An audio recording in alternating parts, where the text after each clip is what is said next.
بسم اللہ الرحمن الرحیم۔ جمعے کے دن کا وظیفہ۔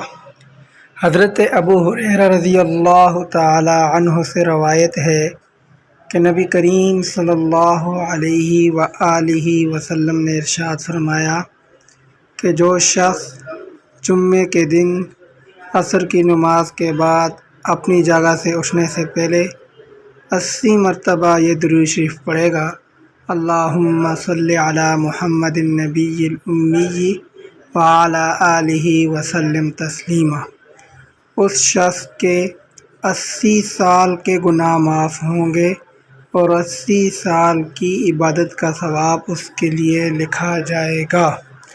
یہ آپ نے عصر کی نماز پڑھ کے اپنی جگہ سے اٹھنا نہیں ہے اور اس درود شریف کو پڑھنا ہے۔ اس کے بہت زیادہ فضائل آئے ہیں اور یہ صحیح ستہ جو حدیث شریف کی بڑی کتابیں ہیں ان میں باقاعدہ اس کی یہ ثواب مذکور ہے اور یہ حدیث موجود ہے، تو لہٰذا آپ وسلم کا جو فرمان ہے وہ جھوٹا نہیں ہو سکتا۔